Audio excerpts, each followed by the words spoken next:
4, 3, 2, 1. Go ahead.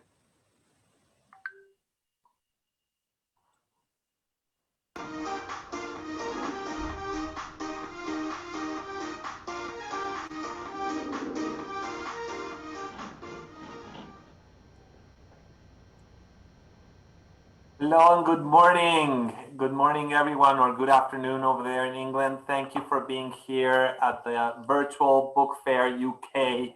And we're very honored and happy to present today Sandy Mora with her amazing book, Emotional Art, Alchemy, the Art of Transforming Adversity into Gold for Your Personal Growth, which is already an Amazon bestseller in Spanish.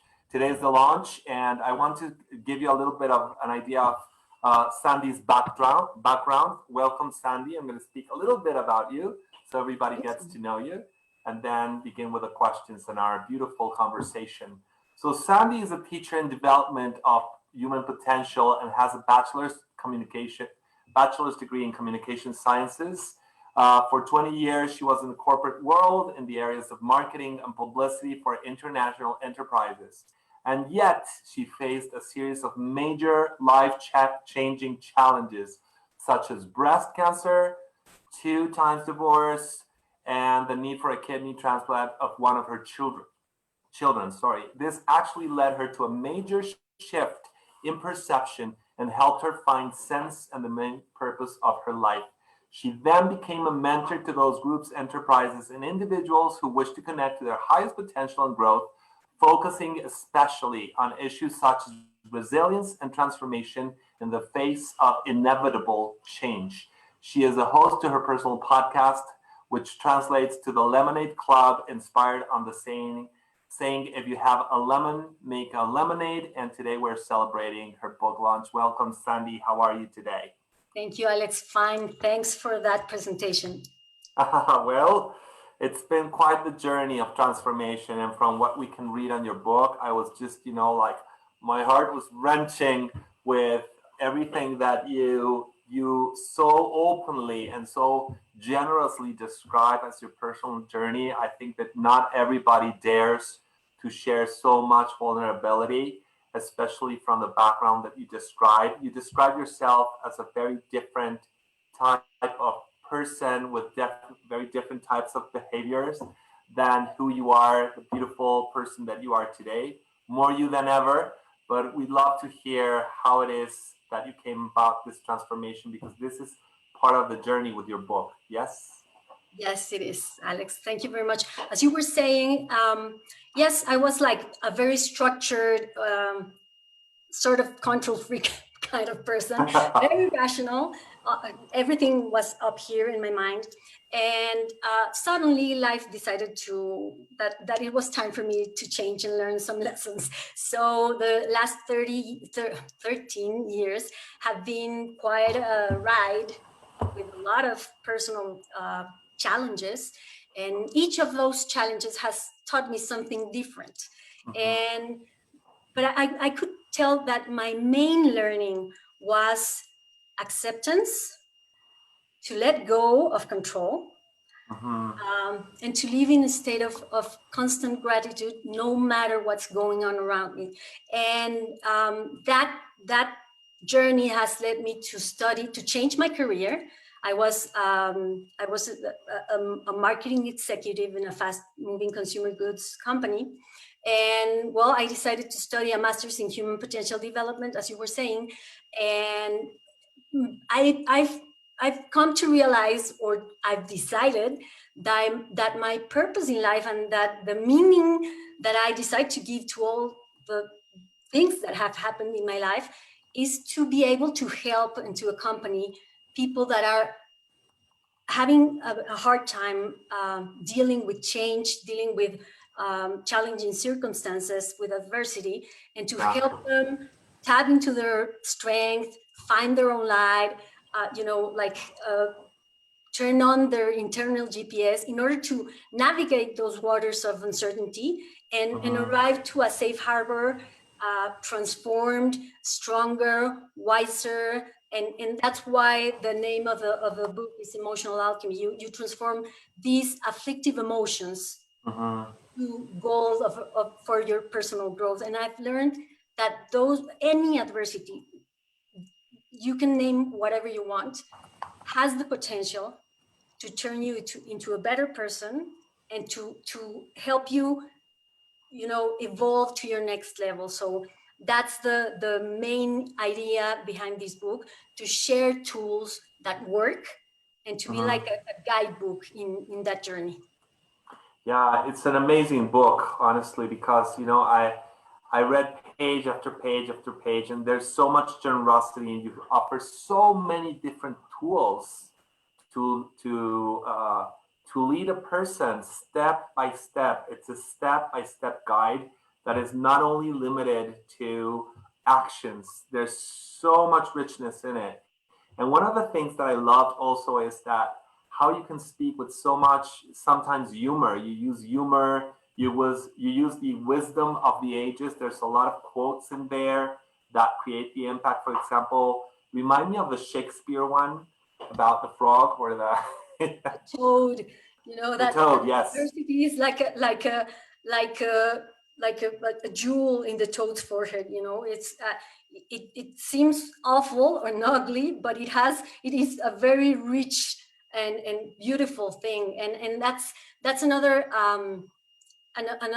metaphor that I like a lot. I heard it from Richard Wilkins, who is in the UK, and he talks about transforming, shit into compost, Yes. into fertilizer to help you grow and flourish. And that's exactly what the book is all about.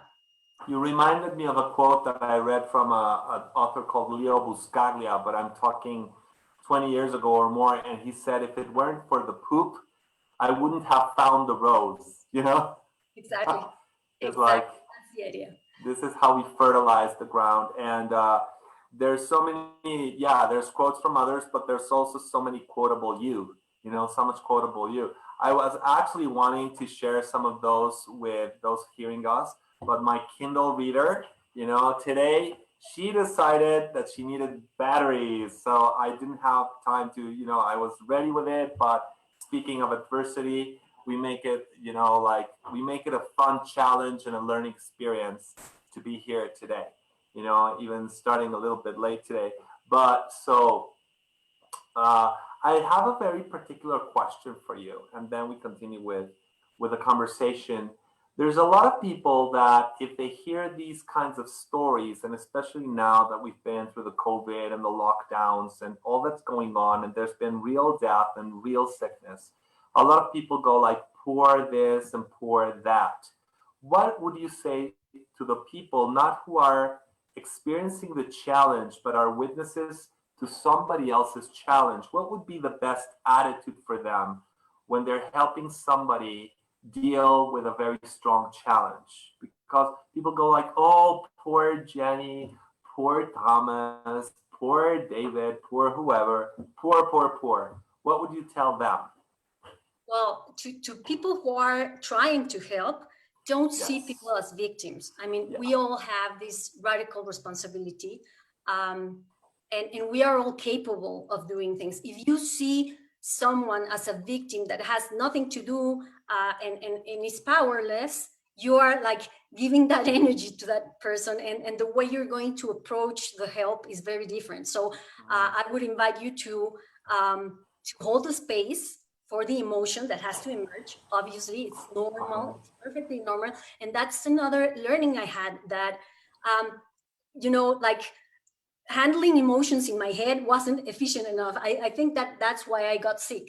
So being able to really embody the emotion and feel it with all my senses and let it give me the message that it has to give us in any given circumstance, allows the emotion, the energy of the emotion, to do a full circle and dissipate, and then you can transform it into something else. So if one is accompanying another person that is facing a challenge, you have to be able to hold the space and not to fall into the other people's drama.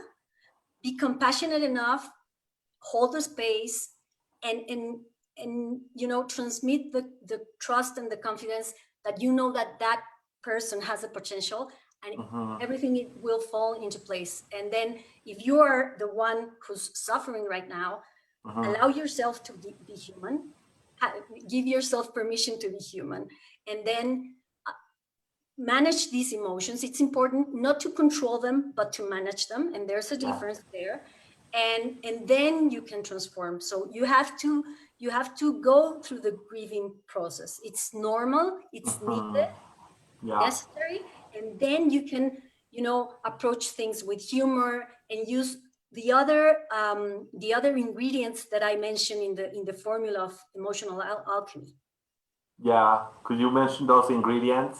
There's a lot of tools everywhere, but you very nicely divided them into a very digestible and substantial structure that is easy to follow, precisely because you created the formula.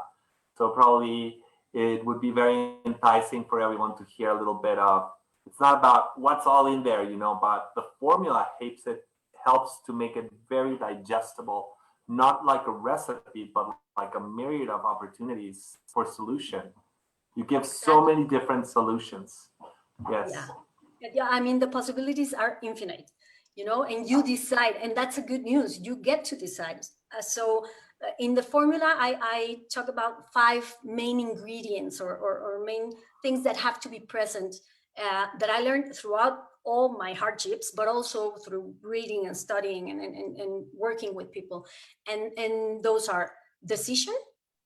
And that means that you, as the person involved, you need to take, the responsibility and make the decision to get out of that victimhood and to do whatever it takes to get out of there. And even if that is going to hurt, because it takes going deep into the shadow, so you have to be willing to do that. Decision is one. Then it's acceptance. And that's the hard one, because we tend to resist reality when it doesn't match our script or the expectation we had. So when the plan is not going as I expected, I get frustrated, I get angry, and I resist. And all that energy that you put into resistance, it's energy you're wasting from your creativity to turn that thing around. So acceptance, and that there leaves the grieving process. Then then the next ingredient is gratitude, and you have to be grateful and focus your attention on what you do have, not on what you lost or what you think you lost, but on what you still have, what's going okay in your life. It's very important. Yeah, it is very, very important to connect with what is good. Even if it's a small dot of gold in your life, focus on that one, and then it will start growing, because you'll find more things to be grateful for. So gratitude. And also you have to learn, and that's a practice, it takes time, but you have to learn to be grateful in advance for the gifts you're going to receive. So the wisdom, the compassion, the empathy you're going to get for your future life, the experience you're getting, that is also something to be grateful for. So gratitude it's the third ingredient. And then faith. And faith comes in 2 ways. Faith, obviously, it helps if you have a religious creed, or you have some kind of a spiritual practice, and you have faith in that there's a higher power that has a higher intelligence than you, and it puts everything into order that you don't understand that order, but it does.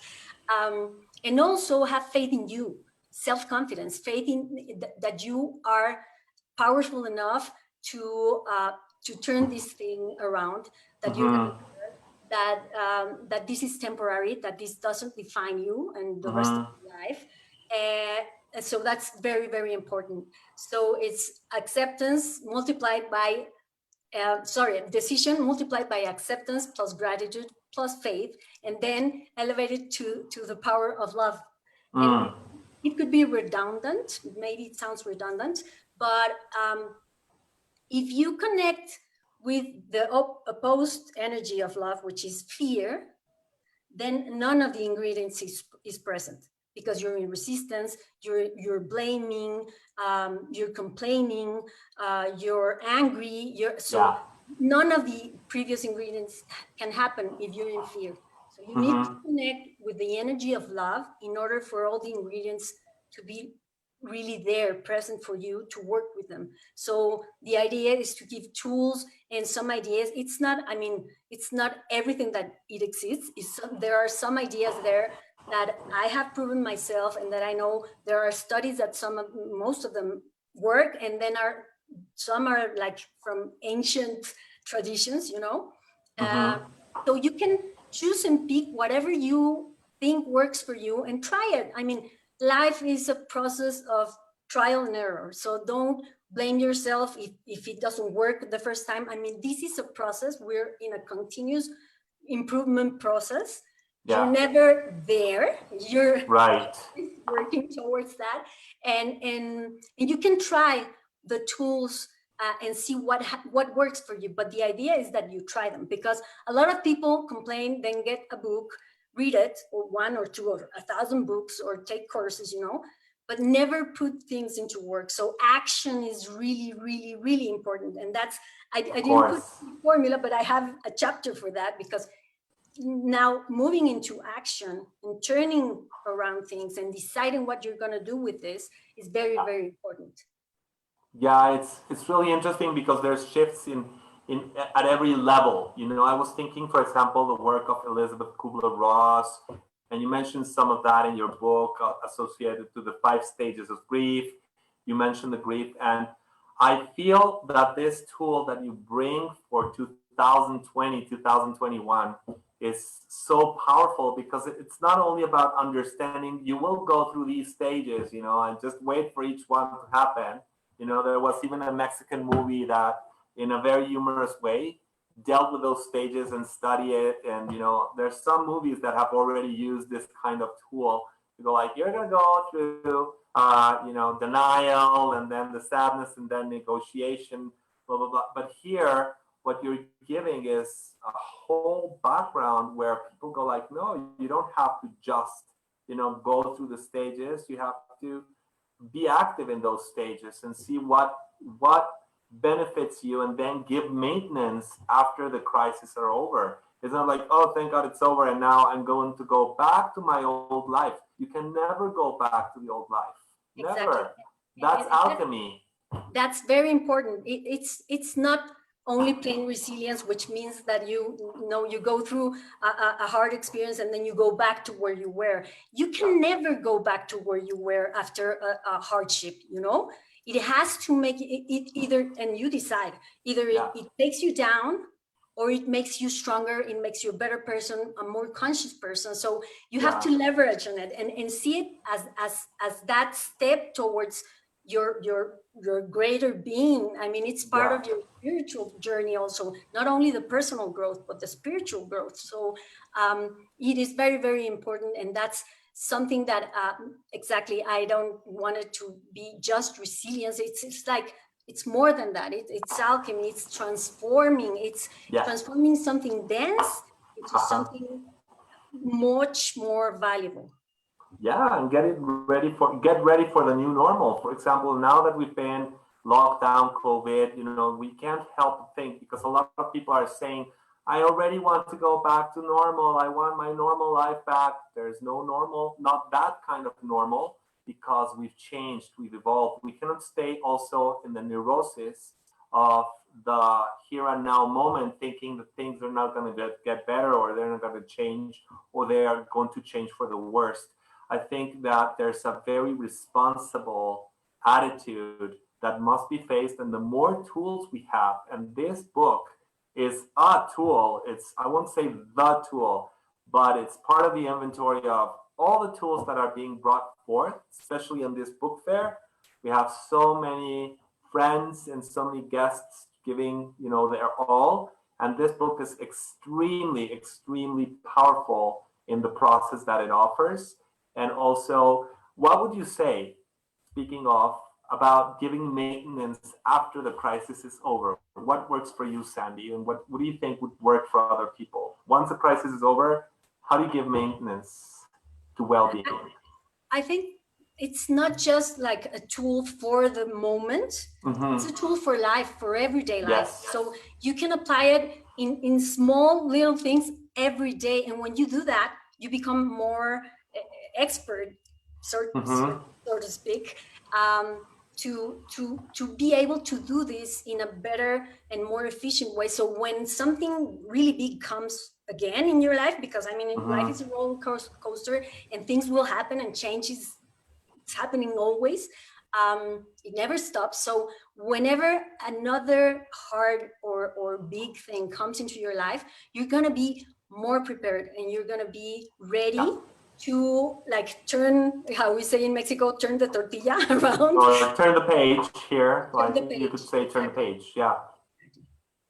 Dale la vuelta. I love that. So, is there any particular chapter that you loved and experienced writing, with that there was more passion or there was more of an intensity or that was more personal to you? Well, of course, the challenges were very personal, but also the process of creating this book. It's a big book. That's what I was going to tell you. I think that the whole process was like a healing process for me. I started writing the book. Well, the idea got seated in my mind when my son got sick, in 2009. And I wrote a blog about Andy's sickness.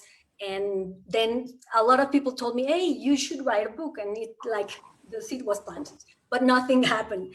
And then like 5 years after that, I sat and I started giving the shape and what I wanted to talk about, but I left it in a drawer or in my computer file. And it stayed there for a couple or 3 more years. And then suddenly another, a lot of adversities happened there, meanwhile. And then in 2019, in February, I got fired from a part-time job that I had that was bringing like the steady incoming in the house. And 15 days after that, my then husband, it was my second husband, and his son who lived with us decided to leave. And I went through a second divorce. So everything was, again, the tsunami was very, very powerful. And I had to move from the house we were living in and dealing with the things, with everything that was going on emotionally with me, with the kids and everything. And I decided that I needed a project or something to hang on to in this process. And I remembered the book, so I took it out. And when I started reading, it came to me that I had already wrote a guidebook for me for these times of uncertainty and change and pain and heartbreak. And I started applying what I wrote, and it helped. It really helped. And that became like, I said, this is why I had to write it. This is why I've been living what I've been living in order to come into this book and to give it to the world. And that gives me a lot of sense of everything that happened before, Yes. And what is wonderful is that you give this freedom for each one to find also their own path and their own formulas. For example, when I'm in a crisis, I combine Bach flowers and decrees, and I start doing tapping, and I do my own visualizations. And I'm always saying to myself, I talk to myself, I verbalize where I wish to go and what I'm thankful for and what is happening now. Because I remember part of your book, like, what is happening now? Like, forget what's in your head, like this crazy kind of monkey, in the jungle of your head. What's happening in the here and now moment? And it's a very powerful tool to just go like, okay, if I really listen to my surroundings in this very instant, nothing's really going on. All the storm, the entire, there's critical moments during the day, but they're not as many as we think or invent through imagination, right? Exactly. Right. That's exactly right. And it doesn't pretend to be the panacea. It's like a first, probably a first approach to most of these tools and to start trying and working in that. And I really do think that it gives like a work frame, you know, like these are the main ingredients and these are some things that you can do, and you can go and look for anything else that works for you.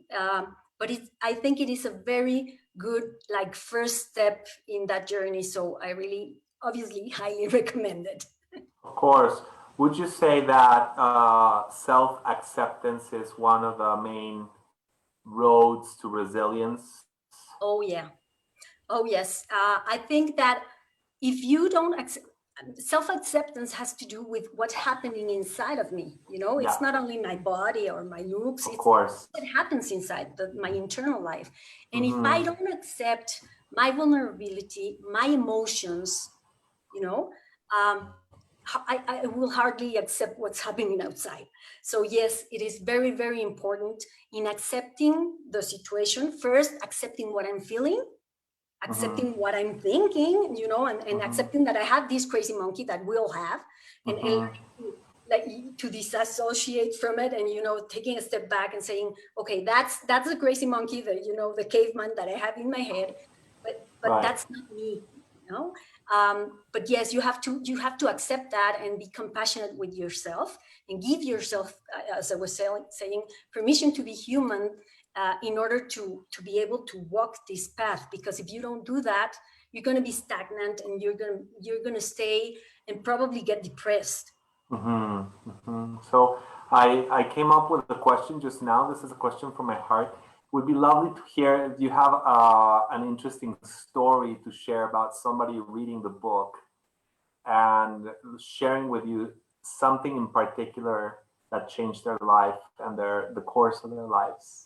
I just felt that right now. So Yeah, well, testimony, well, I've had various testimonies. Not they haven't told me exactly like one of the tools, but I have many people that have come forward and told me, you know what, this is exactly what I needed. I was in the hospital, or I was going through a heartbreak or a divorce, and this really helped me, aha, to wake up from my, I don't know, my slumber, lump, yeah, my slumber, stuckness. yeah, yeah, Um, and really, I could really understand what I had to do, you know, like mm, you see the light at the end of the tunnel. Because yeah, sometimes, you know, we're trying to give people like hope. We say like, oh, you'll be okay, don't worry, you have what it yeah, takes, but you don't know how.